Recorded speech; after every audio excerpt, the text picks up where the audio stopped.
Great. So I'd like to welcome everyone and thank you for joining us for the 8th episode in our webinar series, The Right to Eat, Tackling Racism and Inequality in the Food System.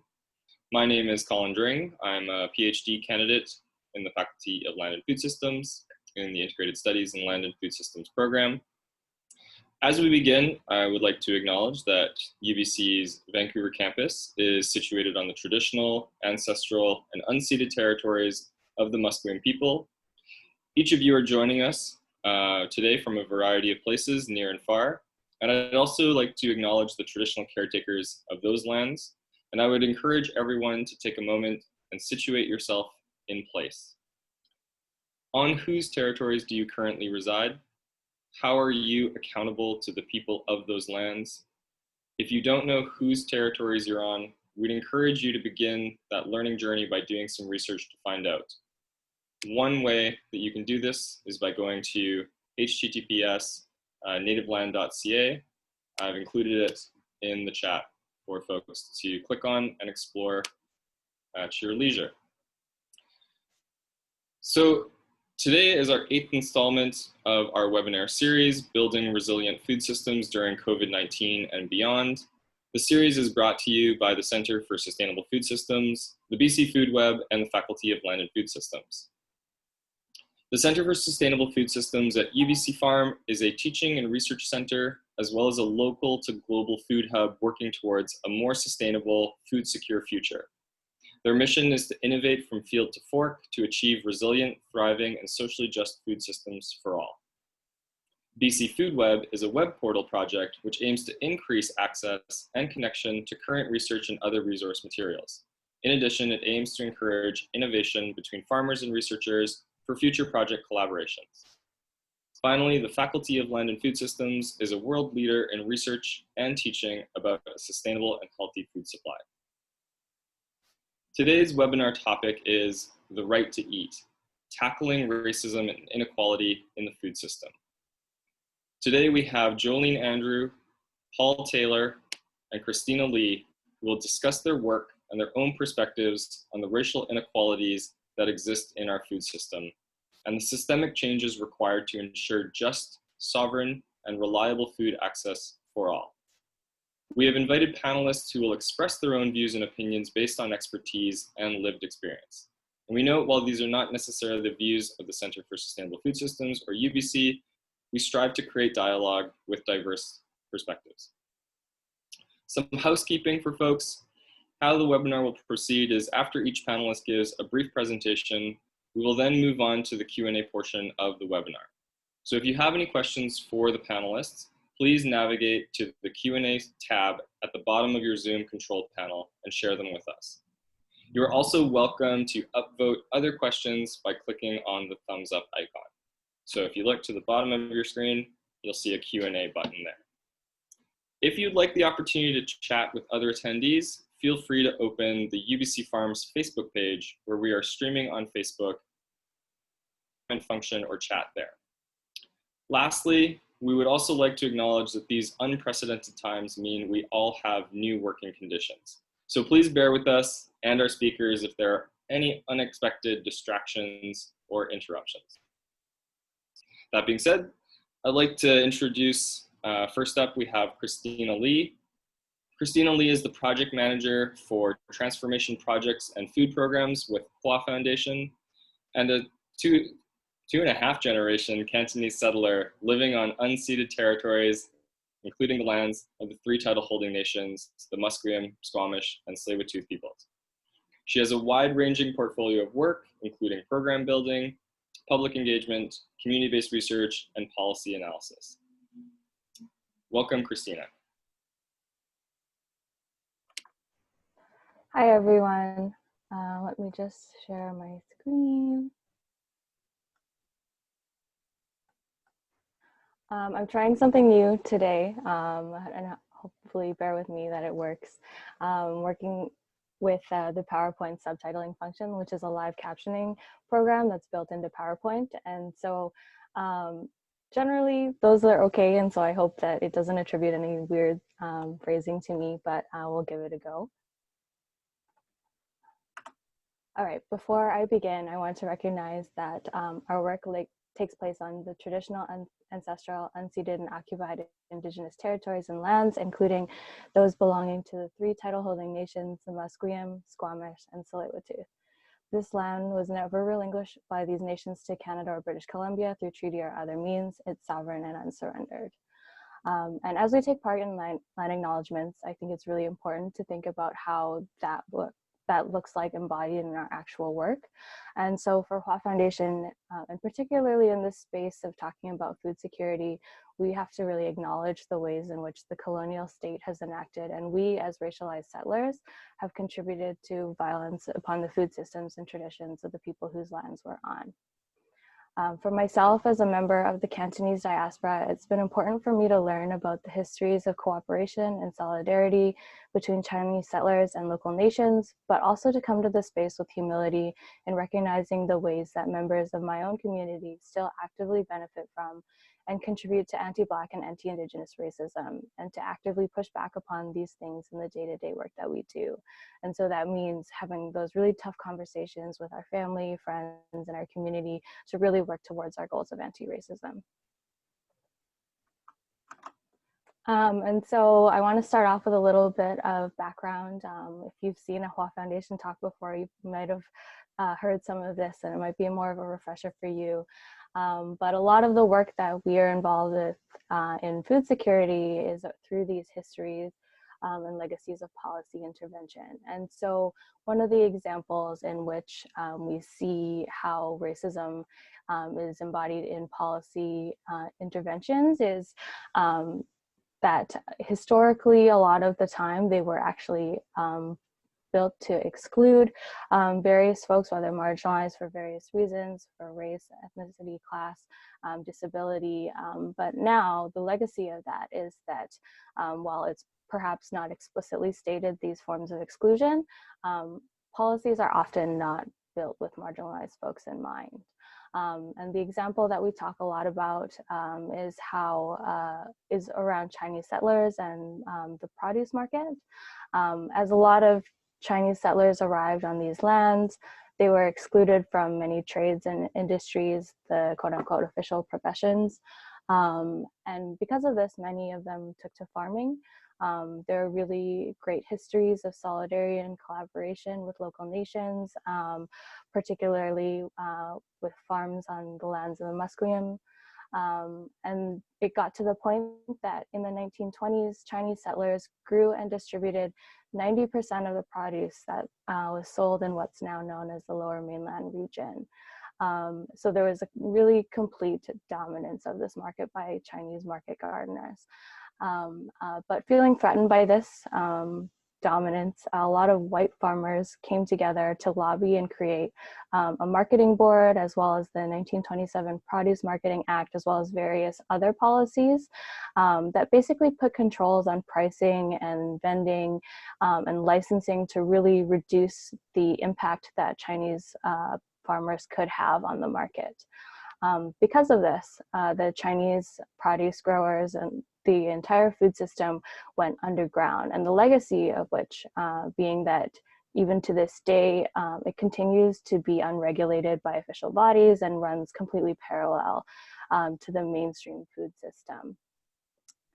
And then as an additional legacy of this kind of food system running completely parallel to the mainstream one, we see that many policymakers aren't, because it's not even within their imagination or their field of knowledge, there really isn't any way for them to build policy to take into account the work that happens there. And so we have this path dependency, as most policymakers are white or trained in exclusionary or very white spaces, and they're therefore not taught how to think through equity or justice lenses. And so we can see this even now within various sustainability and green initiatives that come at a policy level from cities. For example, when we incentivize certain initiatives as a means to encourage participation, like some of the ones noted there, electric vehicles, telecommuting, cycling to work. But what if there are practices that already contribute to our environmental sustainability and food security goals that are just not recognized and not even seen as being part of that movement? And so a lot of what we do is bringing into conversation that work and those practices that exist in our community, and in ways that allow policy to support what is already happening. And while food insecurity really disproportionately affects racialized folks, this lens of how policy change happens often is very top-down and patriarchal. And for us, true justice in all of this work is really the ability to define for ourselves what these things mean. For example, what does the right to eat mean? And what does it include? And for us, that means including contextual appropriateness through a variety of intersections.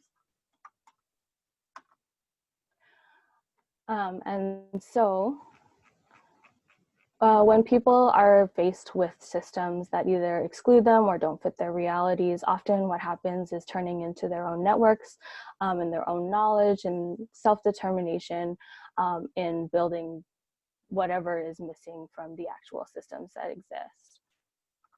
One example, a really great example of this that I saw recently that a friend shared was what they refer to as the Auntie-Uncle Garden Trading Network. Their network is made up of family members and friends who are part of the seasonal nursery and farm work sector. And so what they've done is they're utilizing their knowledge and skills, and these are very highly skilled jobs, to produce their own vegetables. And it was actually something that my grandparents were also a part of when I was younger growing up, is that there were various, they would grow certain crops and all of their friends would also grow other crops. And when with this abundance of vegetables, they would share around all of the excess. And so there would be a rich variety of Asian vegetables that like otherwise were more difficult to find in grocery stores. And on top of that, rather than importing these vegetables from Asia and relying on broader like global supply chains, this provides access to local and responsibly grown, culturally appropriate produce. And if these movements and practices are happening organically and at a community level, how can we support those? Rather than having communities look to look to policy and incentives for inspiration on how to support food security work, what if policymakers and planners could look to communities for inspiration on how to build better policy instead?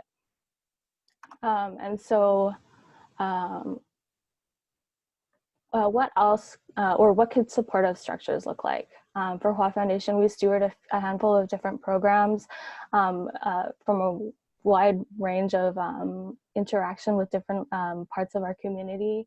One of them being the community supported agriculture box, where we work with young Asian farmers to grow responsibly grown local produce that with a focus in Asian vegetables. One of the issues that we have seen for our community within things like farmers markets is that for farmers who may be interested in growing Asian vegetables, they are often limited by the market and what would possibly sell there. If they grow like hairy melon and bitter melon, because that's something that's part of their culture, the likelihood of it selling when they rely on farmers markets to make a living is not that high, and so they'll often switch to other things that they know will sell in that space. Another program that we've been stewarding over, we've actually come up on the end of our 5th full month operating the Chinatown Cares grocery delivery program, where we've been supporting Chinese-speaking seniors in Chinatown and the downtown east side to have access to culturally appropriate produce in a very safe and accessible way throughout the pandemic. And so this is an opportunity to ensure that seniors are able to access the foods that feel most comfortable to them, especially in a pandemic when everything else feels like a mess. This gives them an opportunity to still eat the food that feels good to them. But all of this can't come from or be stewarded by single nonprofit organization, or even a handful of nonprofit organizations. And what we found is that regulatory bodies have, like, time and again, been huge barriers to our ability to do good work. As we're seeing in the last few months, and in particular in emergency situations, those who are already left behind are even further disadvantaged, as the systems are just not prepared to support diverse communities with diverse needs. And for Hua Foundation, our critique for a long time has been that these kinds of top-down policy decisions have not worked for our communities. So we want to really push this question of how can policy instead be built to support what's already happening, rather than trying to fit everyone into a specific scope of food security. And beyond that, how can we build supportive structures that go beyond just accessing food, but specifically accessing food that makes us feel whole? So I think I've run a little bit over time here, but we'll pass it back to Colin.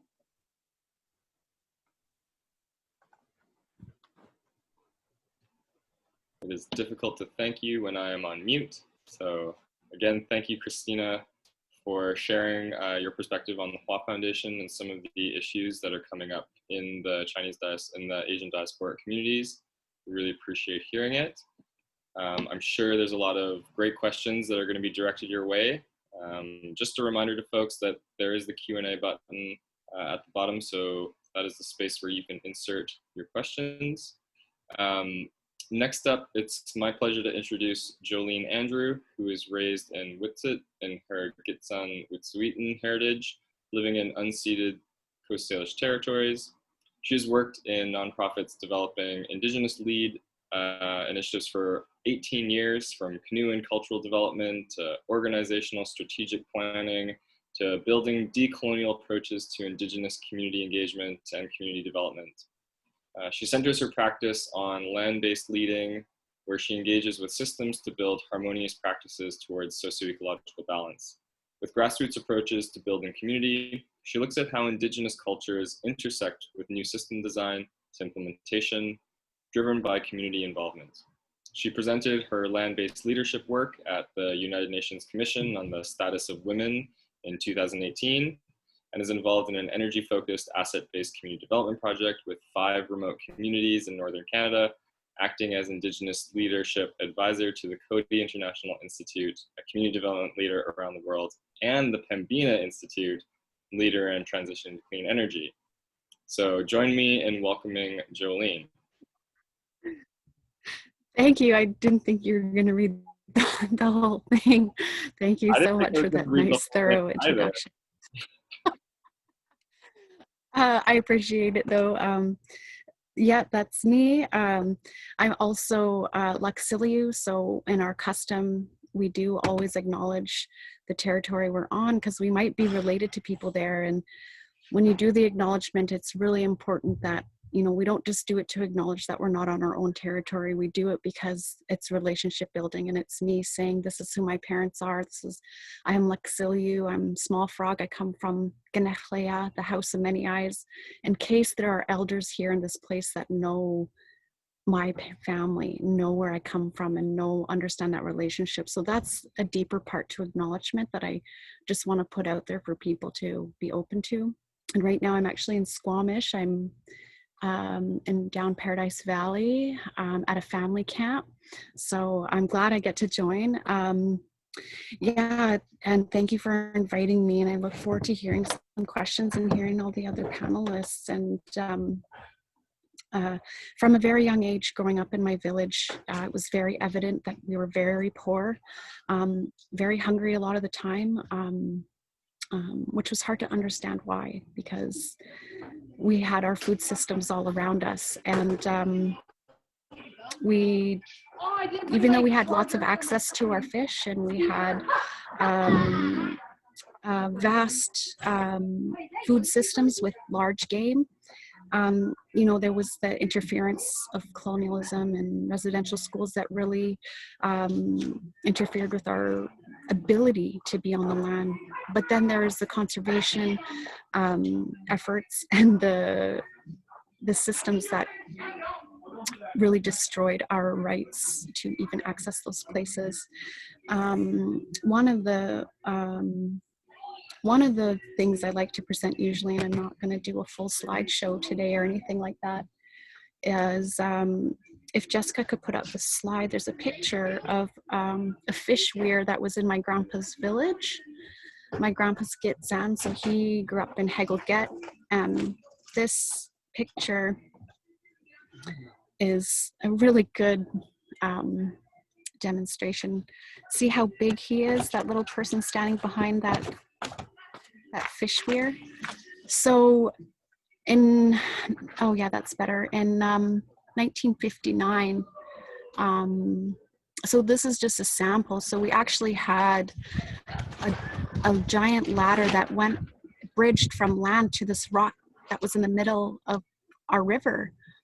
And it was the technology, and this is where my interest comes in, is how we can center our technology and our Indigenous ecological knowledge to promote sustainability and also redress. So this fish weir and this ladder that went out to this rock, there was this lift, and they would lift all these salmon out of the river. And the government thought we were too efficient at fishing. And so they blew up that rock so we could never build our fish weir again. And so that's blatant racism right there for the system for you. You can take the picture down if you want. And so there were a lot of policies like that, very harmful, destructive policies that the government has imposed on us, like how many fish we're allowed to have. In this agreement, when they destroyed that rock, the family said, where are we going to get all our fish? And back then, of course, you know, our populations were already decimated by smallpox and residential schools, and you know, we were fishing only for what we needed. We weren't allowed to sell our fish because we were Indian, and they destroyed that very important cultural piece, the heritage there. And they promised, oh well, if you can't get fish, we'll promise to bring you fish from Prince Rupert, which isn't their right to give, because the Tsimshian and the Gitxsan and the Haida all have rights to those rivers. So it becomes very complex when you look at the historical impacts of how policies were designed so that we had to be poor. We weren't allowed to leave our reserve. We were given passes so that we could leave. That was to go hunting or to go to the store. A lot of times they would keep us very hungry, or bribe with spirits to keep us at bay. So there's that historical perspective, and then of course we see the impacts of those today on the health, nutrition, socioeconomic gap that families are facing, which is so wrong, because my elders shouldn't be hungry and starving, and neither should our children. Canada was built on the backs of Indigenous people and people of color, and now is a time that where we are rising up, and we need to really we can be engaging the system, and this is where I'm trying to understand what my role is. So we need to engage the system for sure, and the policies that harmed us, and redressing those policies is never-endingly asking those questions and engaging as deep and as far as you can, and finding the right people to ask those questions to get those answers to redress those policies. I don't think adding more policy is going to help. I think when people in reconciliation and truth are asking for acknowledgement in the truth and reconciliation, that acknowledgement means that redress. It means undo, to me. And so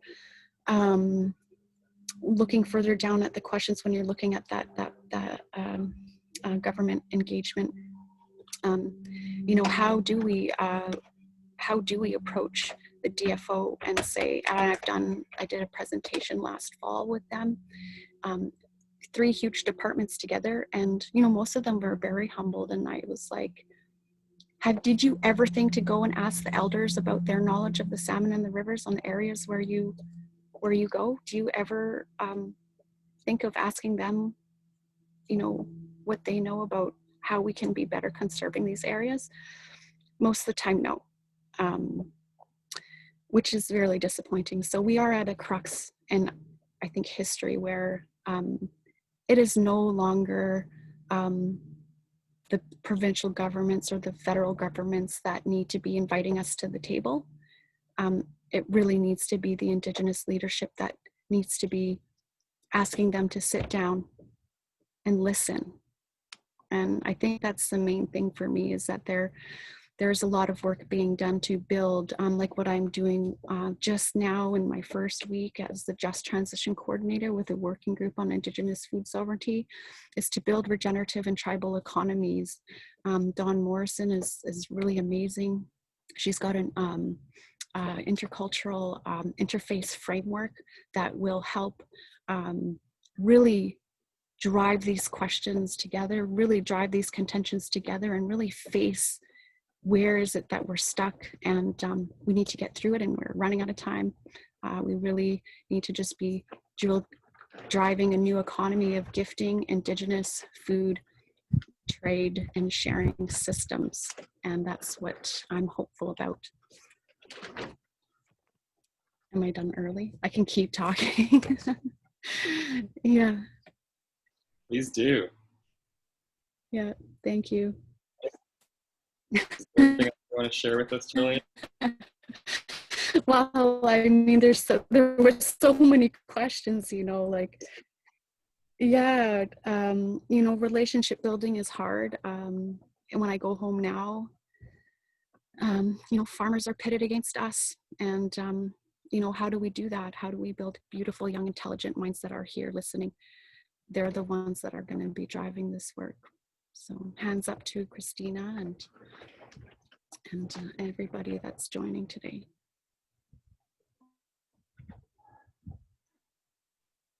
Great, thank you so much, Jolene. And I really appreciate what you say about in centering Indigenous knowledge keepers, in centering Indigenous elders. We're hearing a lot, I think, both from you and Christina around self-determination, of kind of flipping the power relation. And I think that's really vital as we move forward in these conversations and in this practice. So thank you again for that, Jolene. And finally, I'm thrilled to introduce Paul Taylor. Paul is the Executive Director of Food Share Toronto and a lifelong anti-poverty activist. Growing up materially poor in Toronto, Paul has used his experience to fuel a career focused not just on helping others, but dismantling the beliefs and systems that lead to poverty and food insecurity, including colonialism, capitalism, white supremacy, and patriarchal structures. Please join me in welcoming Paul.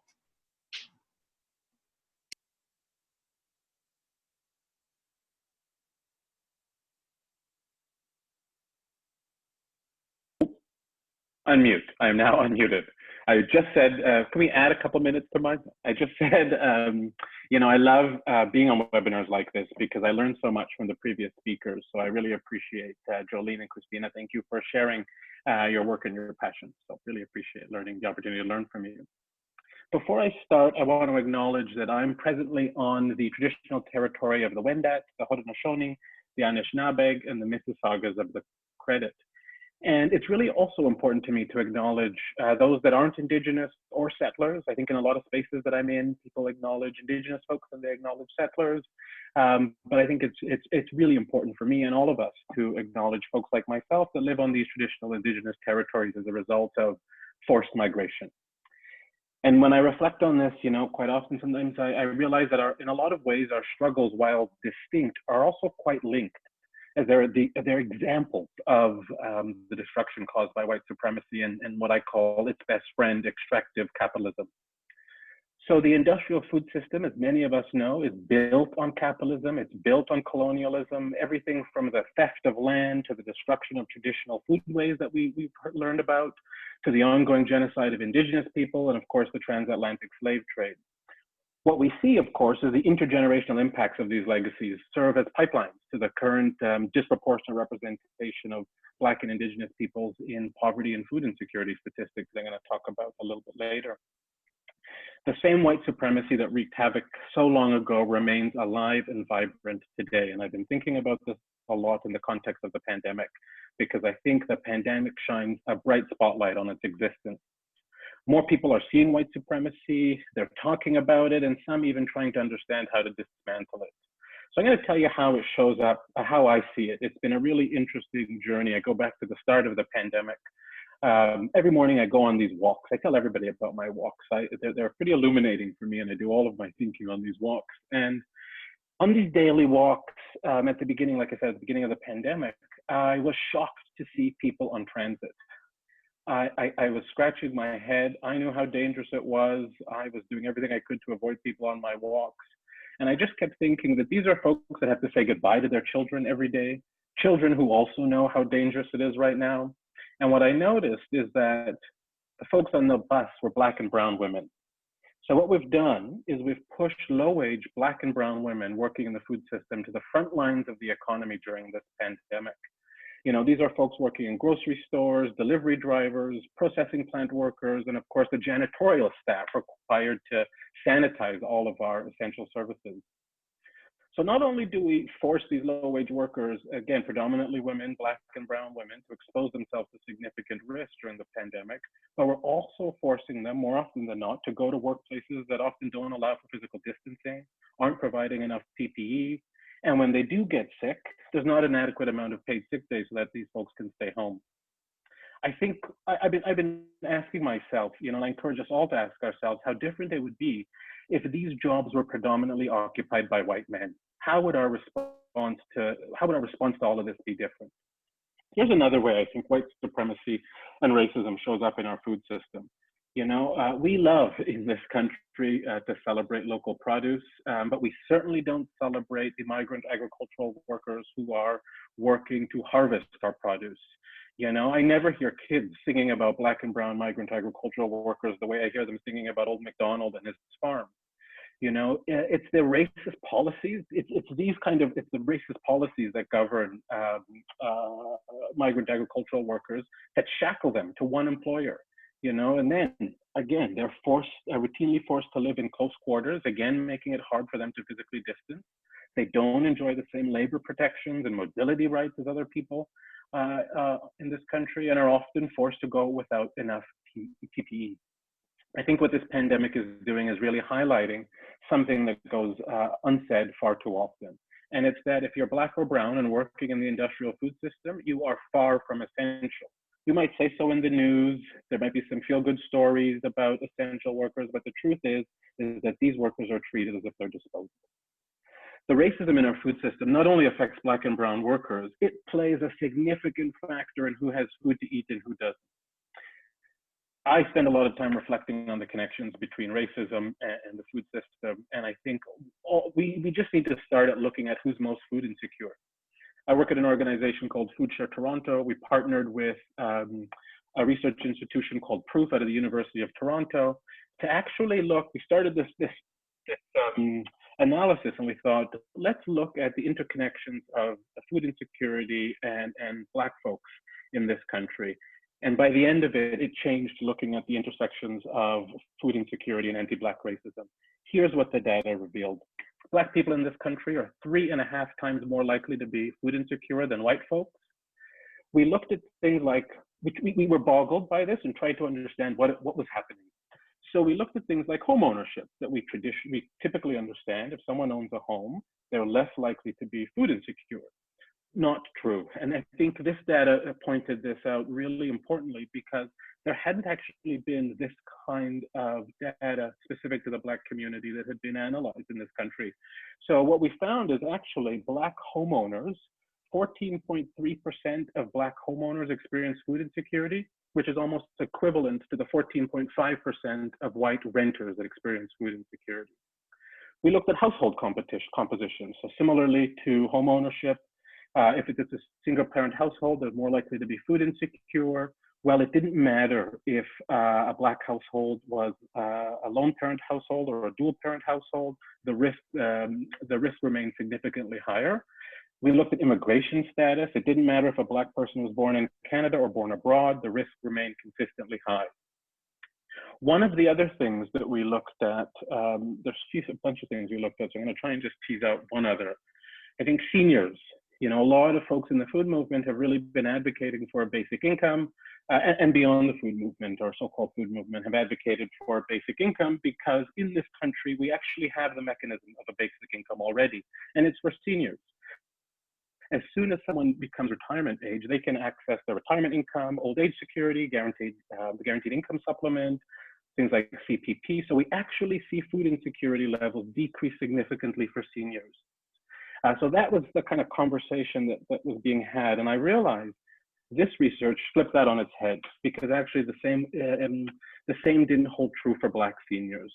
It didn't matter if someone hit retirement age. Black seniors still had high prevalence of food insecurity.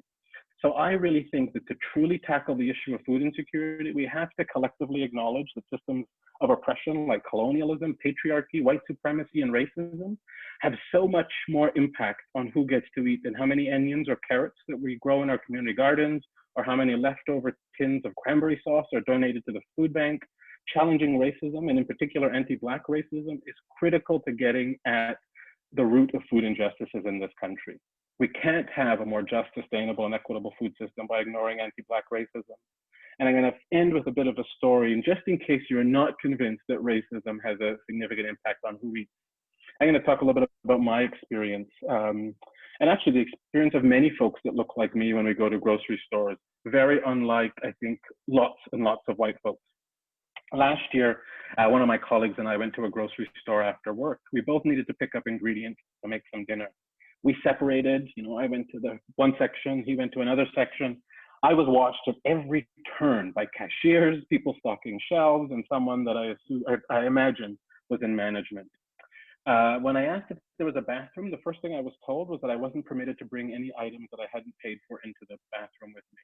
I don't know about you folks, but I don't typically bring grapes into the bathroom with me, but regardless, that's the first thing I was told. I've been through this whole thing before, so I decided that I wasn't going to make my purchases in this grocery store. So I went to look for my colleagues that we could leave. I was going to explain the situation. I couldn't find him. A few minutes later, he emerged from the bathroom with his satchel swinging in his hands. Big difference is the colleague that I'm talking about is my executive assistant, and my colleague is also white. So I've said it before and I'll say it again, you know, tackling things like anti-Black racism and anti-Indigenous has to be part of the work to reclaim our food systems. It's not an add-on, it's not a workshop or even a webinar. It must be centered in our collective work. So, thank you.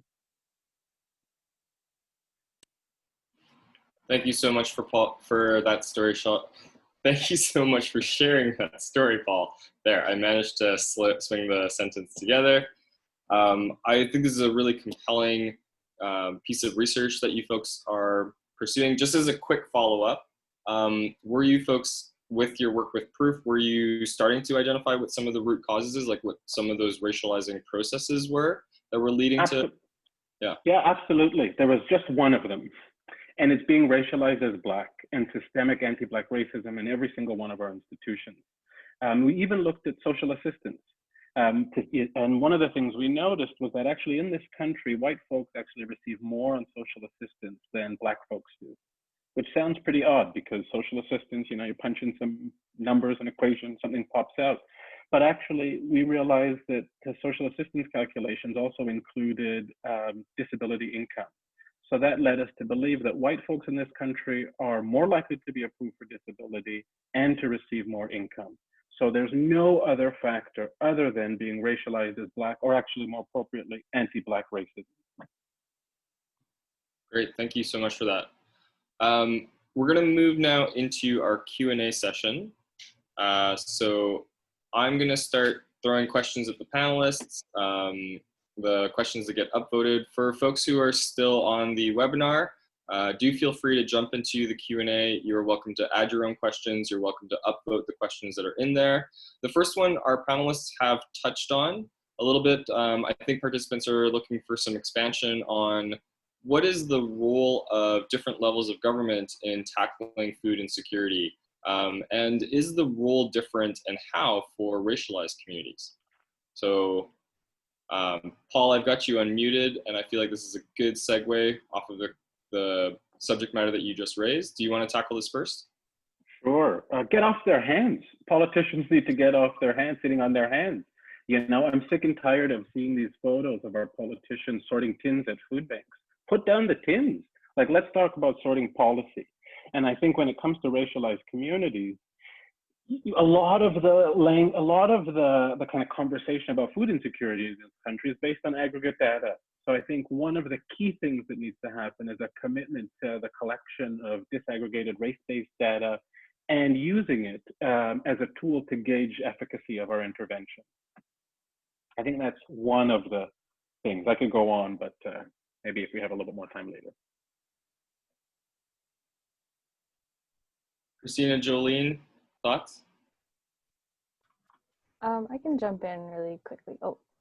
I just wanted to note that, like, in the question of how government tackles food insecurity, I think that really stems from a broader problem of, like, what Paul was just speaking to, of, like, not just food insecurity, but it's a wider poverty problem. And in Vancouver in particular, it's very much a housing problem, and all of these things are very interconnected to each other.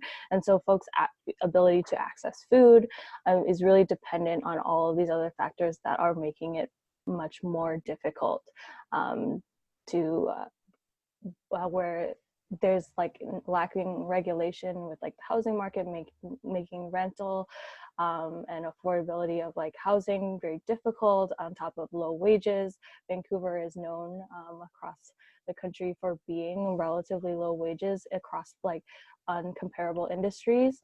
And so all of these factors relate to food insecurity, even though we don't necessarily always think of them as being such.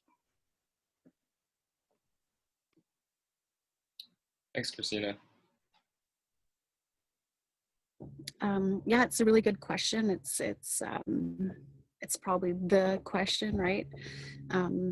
Yeah, I think the multi-pronged approach, like Paul's totally right. They want the data, right? That's the way they operate, which from an Indigenous lens, worldview lens, and from a cultural lens, you know, we're all of us come together and with all of these other parts of ourselves too. So, you know, data just really isn't good enough. But that engagement that needs to happen at all levels.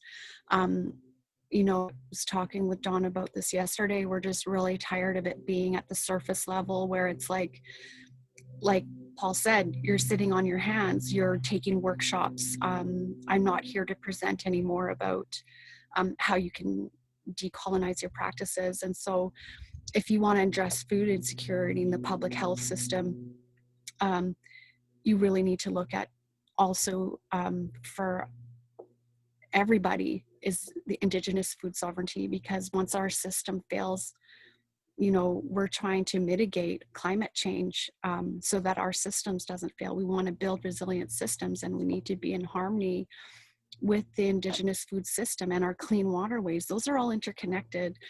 So when we look at people like my relatives at the Wit'suwet'en trying to protect their river, that's the only salmon-bearing river that comes to our village.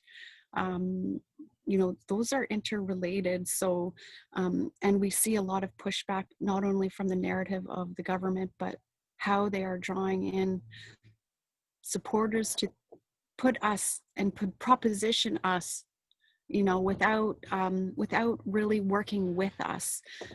So how do we make sure that if we're being asked to propose organizational development through a health, say, through a health organization office, and we come up with the terms of reference with them, and then we do a little further work.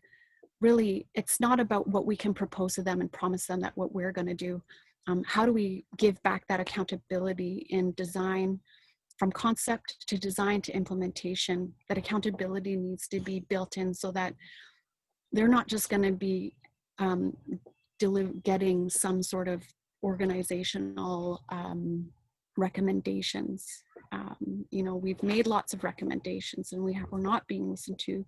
So, you know, that relationship, I think, needs to take a big shift. And that's where I feel like planning and again, interfacing their policies, you know, mirroring it back to themselves and make them accountable. And that's not easy to do, but. Great, thank you, Jolene. As a segue from this, I think this next question springs from the previous statement that Jolene was talking about. How do we collectively, and I'll proviso this, interpret the we collectively, how you see fit, panelists? How do we collectively and individually center Black, Indigenous, Brown, people of color communities in these food system transformation efforts?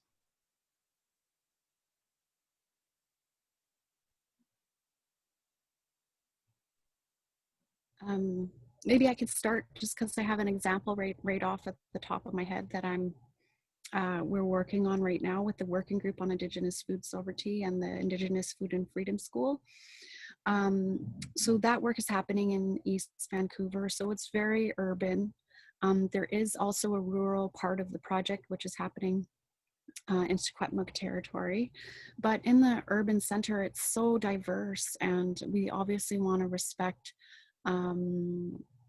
whose lands we're on, but also there is a long history of Black and Chinese community in Strathcona, where we're going to be building the Indigenous food forest, regenerative food and regenerative farm.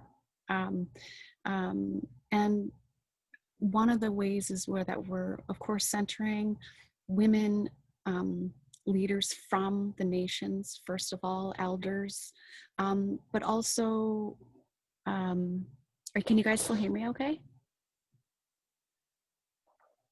You can still hear me okay? Thumbs up? Mm-hmm. Okay. Mm-hmm. But also recognizing, you know, Christina, I'd love to talk with you. We do want to find someone from the Asian community that can join our circles, and we want them again to be that experienced elder, and we want it to be a woman. We do have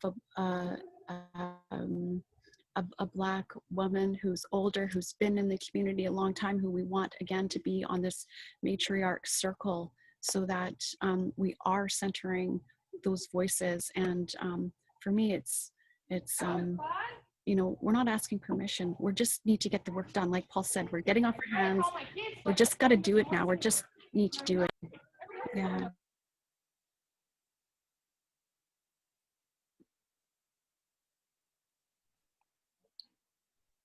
Paul, Christine?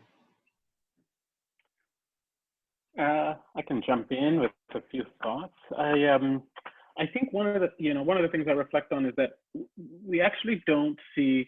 So here's this issue for me. We spend a lot of time working on food insecurity, an issue that disproportionately affects Black and Indigenous folks. When I look at who's leading organizations who receive resources to address issues around food insecurity, I see a lot of white faces. The larger the budget, the more likely they are to be a white male. You know, and I think that is really harmful. I look at things, I recently heard that, you know, the folks at the Greater Vancouver Food Bank Society had police officers handing out food to folks. Like, this is outrageous and incredibly harmful. So it's really important that we're actually, in order to take our cue from racialized folks, from Black and Indigenous folks, we need to make sure that there are pathways to leadership. Because when I hear Jolene speak, when I hear Christina speak, I hear a different kind of leadership. I hear a very community-focused leadership. I hear, you know, a deep commitment to how do we care for each other and focus into the future. So I think that's one of the things that we've absolutely got to do, and no more police handing out food at the food bank in uniforms, please.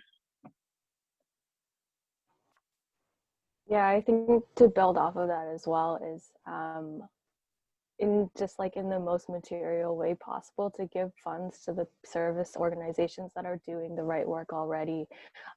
There's a lot of the time we see and for people who just they don't know any better, a lot of the time they'll send their donations to the food bank, but what about these organizations that are doing the work on the ground is often unrecognized. And what I've actually found in a lot of the community work that I've done is that a lot the groups that are doing the most work often don't have enough time to put their capacity into like social media updates and like marketing and things like that. And so in the most literal sense, there are so many organizations that are doing the work on the ground that are just underfunded. And this is obviously like a stopgap measure. Nonprofits should not be saving our communities, but until that point, until we are able to build those structures that actually like support the folks that need it the most, we really do need to fund these people that are doing the work. Some of the other work that Hua Foundation has been involved with recently during the COVID-19 pandemic has been around translations for important information. And this is specifically around like safety, sanitation, those types of things. But the reality is that even in those situations, what happens is that the materials are produced and then it's kind of like a last minute, oh, we should translate these materials as well, as opposed to that being built in from the beginning. Understanding that the diverse communities that live in Vancouver, even if perhaps they have good enough conversational English to operate, go to a grocery store, buy groceries, go to a restaurant, doesn't necessarily mean that taking in all this complex information about their health and safety is something they can do in written English. And so because a lot of the time that happens at the end, like, oh, we should do this as well, they're often lower budget because a lot of the budget has been sent already. It's like mediocre translation, because translation is actually good translation is very expensive, and also it's delayed several weeks beyond after the original English translation or the original English copy has been released to the public. So these sound like incredible suggestions for the collective. Are there any suggestions that you would make for the role of individuals to center BIPOC communities in food system transformation efforts?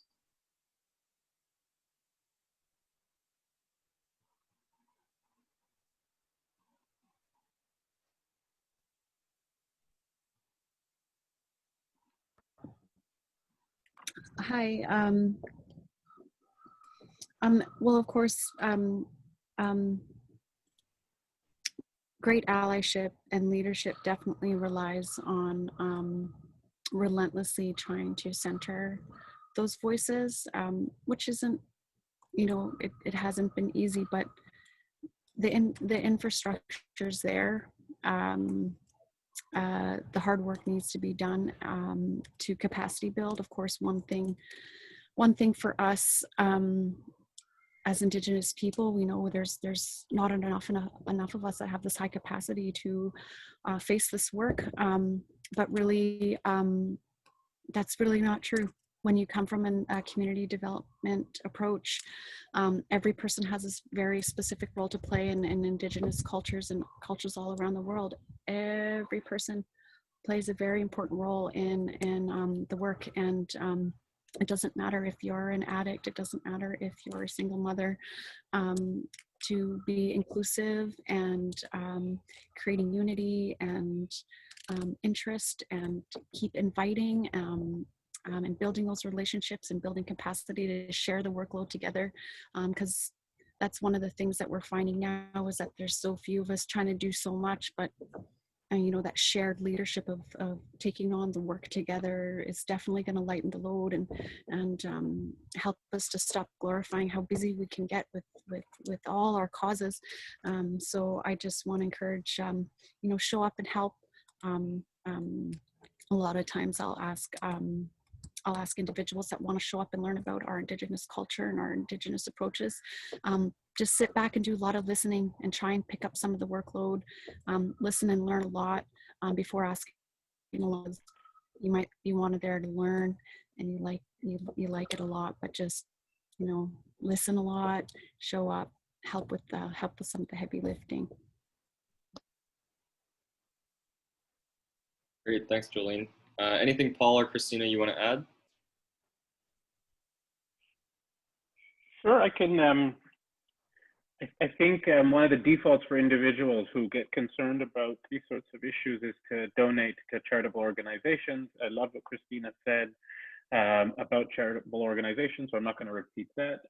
But I feel like if people still feel called to donate to charitable organizations, we need to ask different questions. So, you know, the little brochures that they produce with how many this served and all of that, that's all wonderful. I think we need to ask questions like, what are you doing to meaningfully advance the systems change?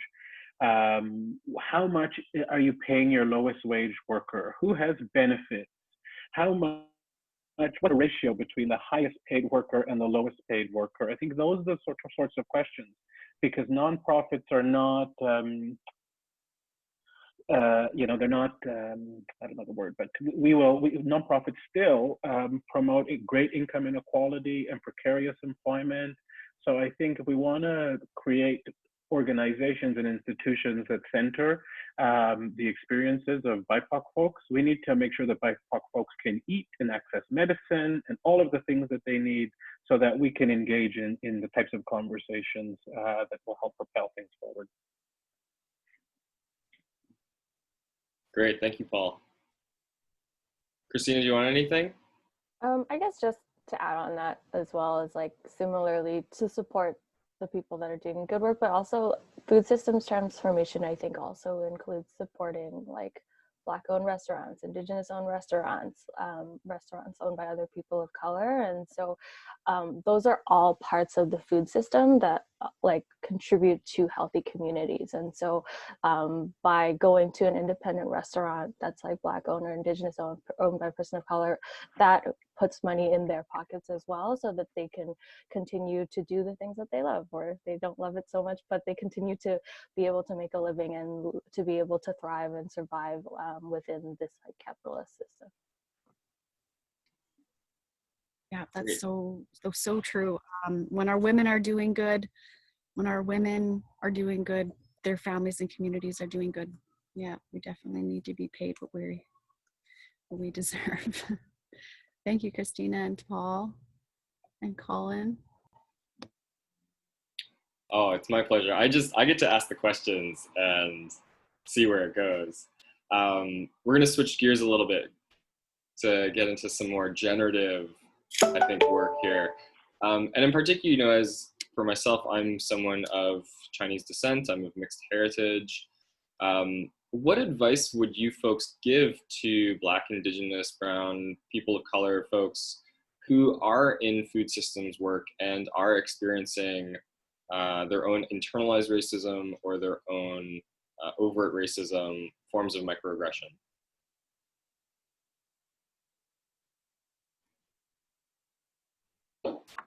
I guess I can jump in. I guess for my I've been involved in this kind of work for the last few years.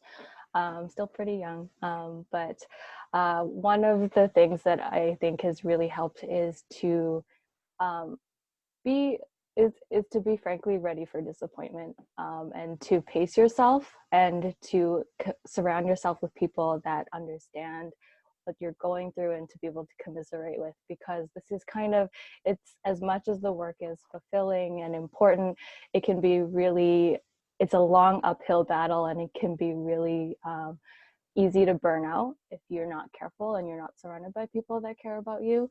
And so it's definitely a big community thing that we all contribute to, and similar to what Jolene had said about relationship building, like, that's all part of this process that's important. Otherwise we won't be able to get that work done.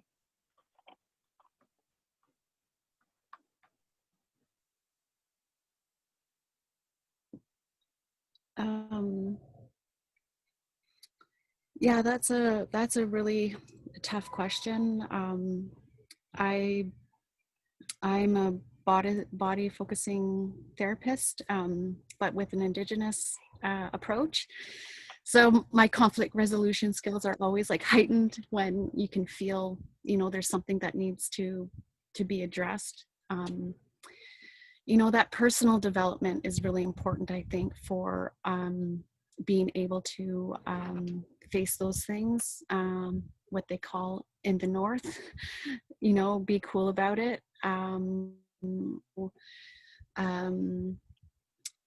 You gotta be very, you know, it's, you know, how do we, when you try to assert what you think is right and what you think should be happening, whether you're in an organization or whether you're in a certain dynamic of leadership circle, you know, sometimes it really is difficult because you are being pressured by usually non-Indigenous people who have all the power, and you know, they're so used to things being done a certain way that they have a really hard time letting go of their power to make sure that things are done a certain way. And one way that I've really pressed on is that it's just like what Paul has been saying, advocate for those roles, advocate for building value in those roles that are very, very important.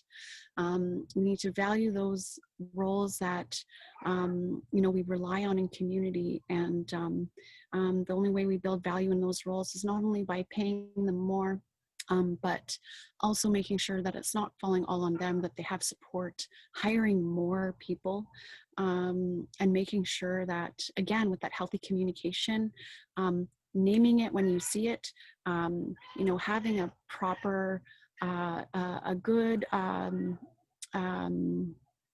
process of addressing racism or cultural safety in the workplace is also very important. So making sure that if someone does feel unsafe, that that they can come to their leadership and talk about what it was and how to address it with that staff person without, you know, being told, oh, that happened in my country too. Like, it's not something like, why are you being like that? You know, that's some of the things that I get a lot, is that, you know, you know, in Mexico it's like this, or, you know, it just hurts. And we can't compare narratives. We cannot compare our historical narratives.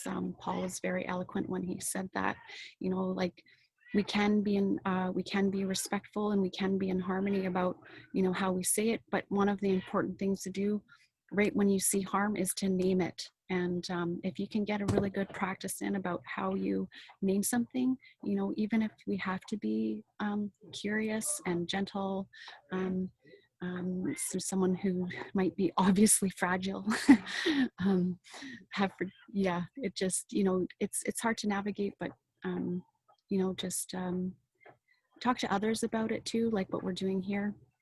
Yeah.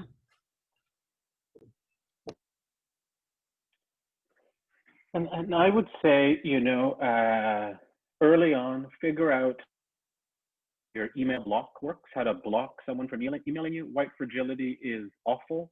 It can be painful. It can be relentless. So I think one of the best tools that I have is learning how to block someone's email. And I also, you know, I'm in a position of leadership at a food organization, and I feel that as a person of color, I feel like that comes with a really important responsibility. And I think sometimes when we're in these white, traditionally or predominantly white spaces, we get into these spaces and we say, oh, it's so wonderful to be here. You know, we celebrate our own success, but it's actually, I think, a responsibility to then say, how do we make it so that other folks, other racialized folks, can be in these spaces, can succeed in these spaces?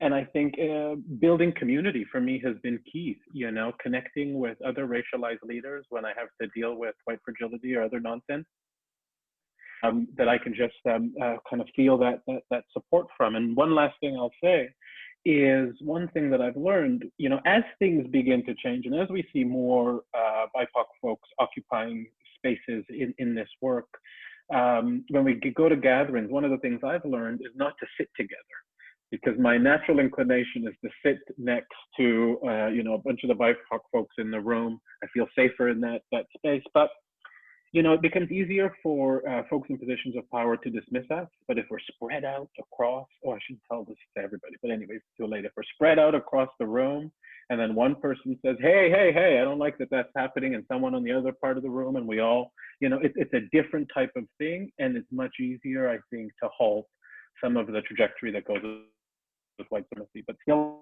those email block is key. Yes, appropriate boundaries is always a great lesson. I think it's one that I'm still trying to learn myself.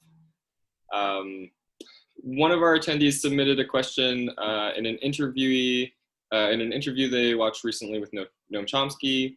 They discussed how free trade had flooded the market with cheap food.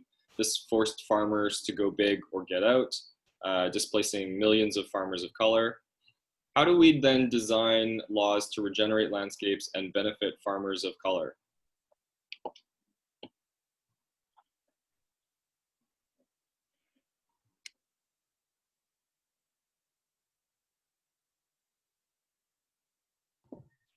Well, I think, you know, you again can't address food security without, for Indigenous communities at least, and for Black and people of color communities without thinking about it, how did we get here, for sure, and hashtag land back. Like it's not easy of a concept to understand, but there are some examples where farmers and beautiful places, like maybe this beautiful camp where it looks like they own the whole lake here. You know, how did they acquire this place? And there can be agreements made between the nations and the landowners where, you know, the tax is not, where they gift the land back to the nation, but they keep the land, they care for it. They have the terms on the access to the land by the Indigenous nation. But then eventually, of course, the land would be returned. But the taxes, the fees, or whatever you want to call them, are all benefiting the nations. That's just one like extreme example of where I would like to see things going. But with, again, from my feelings, it's around redress. It's around look at the harm that's in we cannot, it's not sustainable for us to eat. I got 5 salmon this year. Like that's it. When I was a kid, my auntie would get truckloads, like a whole truckload full to the top, full, big tarp, full to the top, and I'd be cutting and cleaning and canning and smoking some fish for months. And that would last us all year and keep us free. Now we get 5 salmon a year. It's not sustainable, and we can't access, or we can't go and all get a moose. It's not sustainable. So we need to protect that food system, build it back up again, and build smaller scale regenerative practices and gifting economies that are smaller in range, of course, which is happening. People are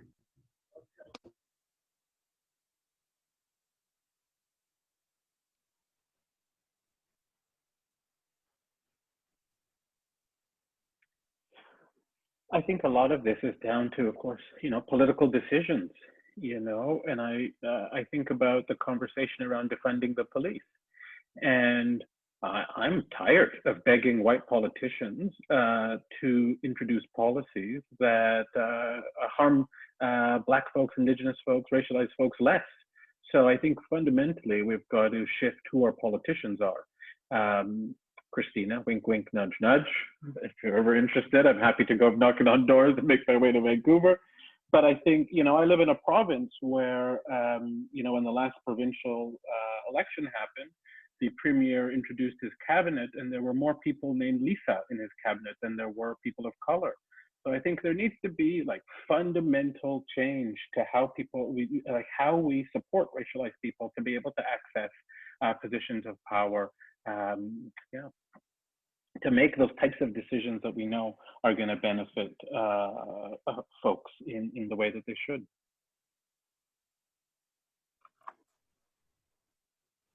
I'm not really a politician type, but thank you for the endorsement, Paul. But I think similarly, it's like very much a broader issue that I don't know that it can necessarily be addressed around laws and around landscapes and land and things like that. I think a huge problem that, as we've like talked to some of our farmers like who have worked with us for our CSA program, is that it's not easy being a farmer. It's not a particularly sustainable way of living all the time. It's hard. It can be very difficult to get profits from it, or even to get enough money to survive for 1 year. That's one of the benefits of and why we steward a CSA program, is because it is a guaranteed amount of income for the farmers that we work with. That's like not necessarily dependent on market or weather or things like that, but the reality is that for many like young farmers who might be interested in getting into that area, it's just quite daunting, including like cost of land, whether it's like leased or owned, all the problems that are associated with that on stolen land. But the high cost of like getting started and investment is like very difficult unless you have some kind of like trust fund to back you up just in case. Great, thank you. I know the questions we've been throwing at you are not easy, and so I appreciate your responses.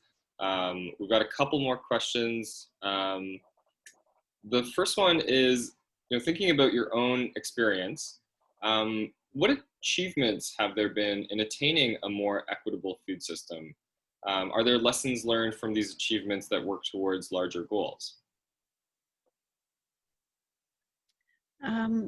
I think what I was just going to say to Christina's point is, within the Wit'suwet'en territory, we just won we didn't win it because technically we actually won it back in the Delgamucus Dayway court case in 1990. But our relatives up there are building homesteads. We are asserting our rights, and it's taking a lot of fighting, but we don't need permission. And I think the way that our networks can work, whether from whatever community you're from, I think us working together is much stronger and way more rich and way more meaningful. And I think reaching the right people, again, where we're holding each other up, to stand up against the industrial capitalistic agri-food system that's in place. That's the only way we're going to dismantle it and slowly move away from that dependency on those big stores and what we can be doing, what is sustainable. I know we can push for changes, and that needs to happen at the same time, but I'm not going to rely on the government to build any sort of system that's going to be friendly for me, friendly for my family, friendly for my children's future. I need to be building a resilient system for myself right now.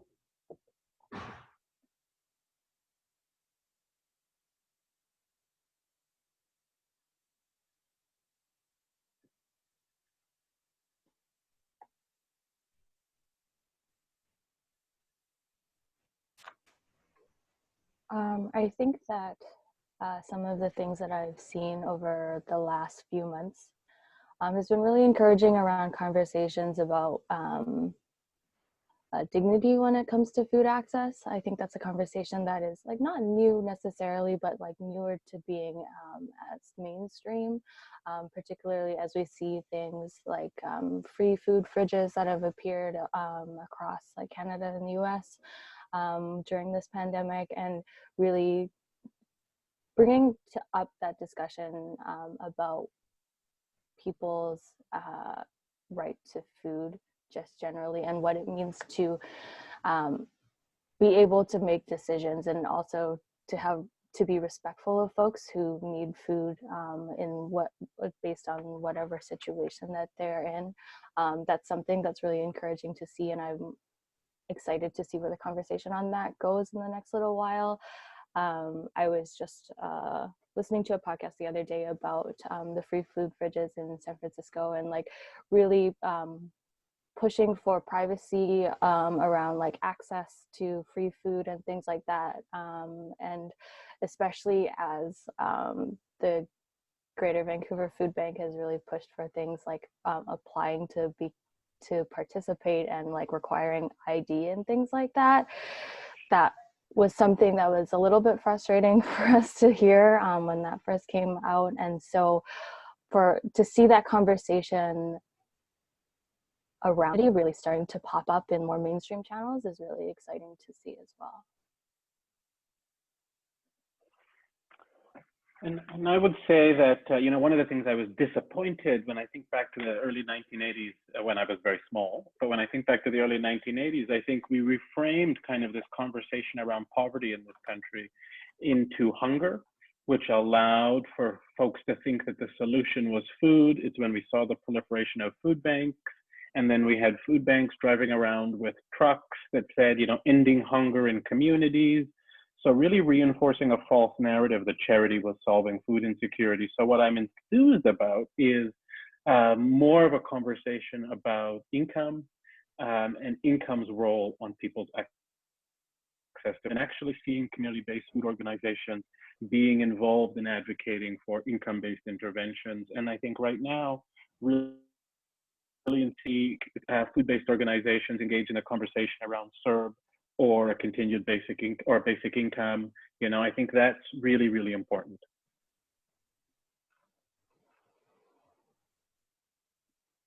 Great, thank you for all those thoughtful responses. Jolene, are you still with us? You look a little bit frozen. Let me just give Jolene a moment. I'm here. Okay, great, just checking in. One last question for folks. What brought you to this cross-section of food and social justice?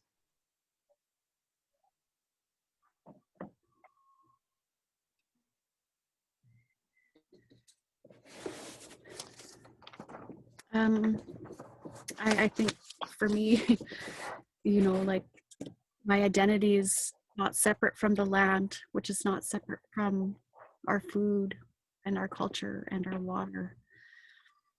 It's built into me as I was raised never to waste. We're raised in prayer with our food and in ceremony to be respectful to the land and the food.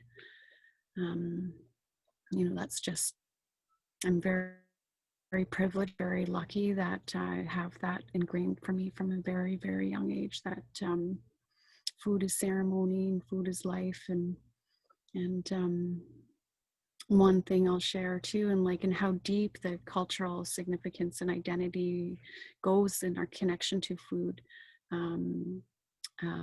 We would prune our blueberries up in the mountains, and it would be the young women who are going through their very first moon cycle would be the ones that would be in charge of pruning our huckleberries and blueberries.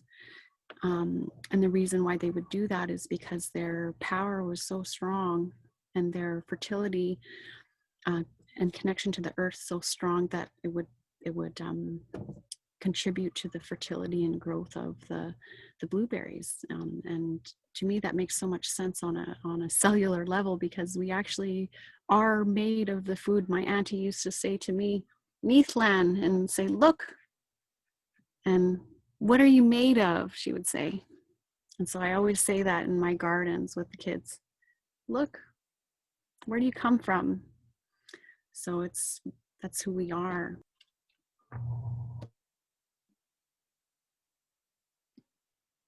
Great, thank you. Paul, Christina? I guess for me, I think culturally, for a lot of definitely Cantonese folks, but I think Chinese folks broadly, food is a huge part of how we relate to each other.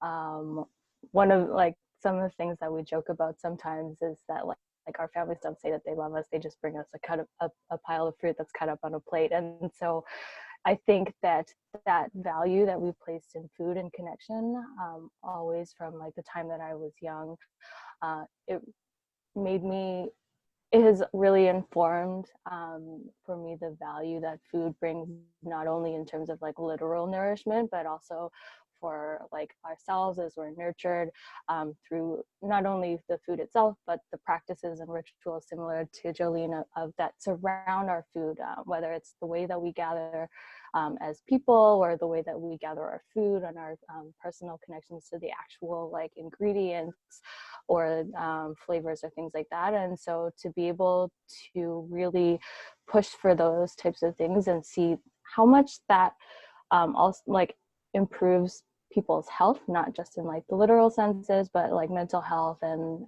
community health, I think is like all interrelated into how I got involved in this work. And for me, you know, I'm into my experiences as a child growing up materially poor, where there were, you know, times where we didn't have a lot of food.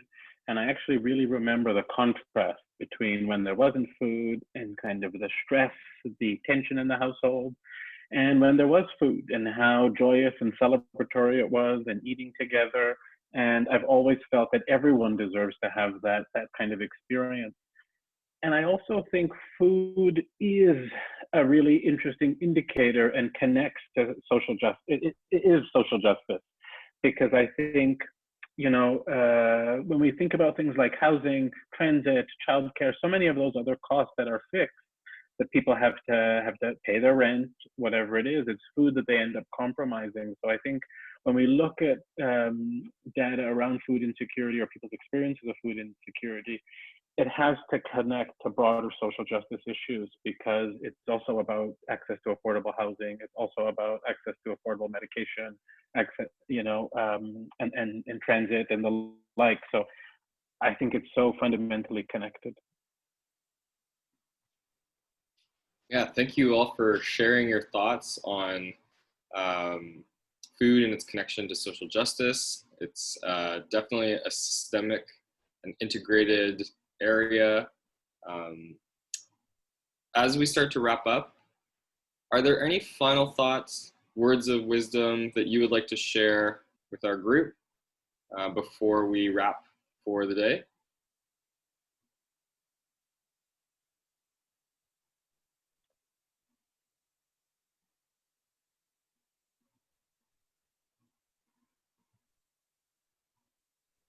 And I mean, you have all shared so much, the depth of your experiences, of your thinking, of your connection to your communities, and bringing that forward for us here today. We really appreciate that. We really thank you for being here with us and sharing on this webinar. I'll also note that there was a bunch of questions that didn't get answered, so I really do want to take the time to thank our participants for taking the time to put those questions in. We will do our best to answer these questions after today's webinar, or to provide information to follow up in a follow-up email. Again, a big thank you to our presenters, Jolene Andrew, Christina Lee, and Paul Taylor. Behind the scenes, we'd like to give a big thanks to Jessica Ladis, Merid Norton, Kate Hodgson, and Anisha Sandhu. Thank you all for putting in time and effort to organize this. Your behind the scenes work is incredibly valuable. It's such a seamless experience here for us, so thank you. High praise. And finally, for those of you interested in following up with more of this great webinar series, we've got the Institute for Resources, Environment, and Sustainability on September 18th from 10 a.m. to 12 p.m. There's a webinar on dismantling and rebuilding the food system and COVID-19, the 5 Ds of redistribution. And as a final thing, please let us know what you thought about the webinar. You'll be directed to a short survey about the session afterwards, and we really appreciate your feedback. We're constantly trying to improve how we deliver these webinars. Also, feel free to visit us at UBC Farm at ubcfarm.ubc.ca. And on that note, thank you everyone for taking the time out of your day for joining us on this webinar. And thank you to our panelists. It's been a wonderful experience. Thank you so much.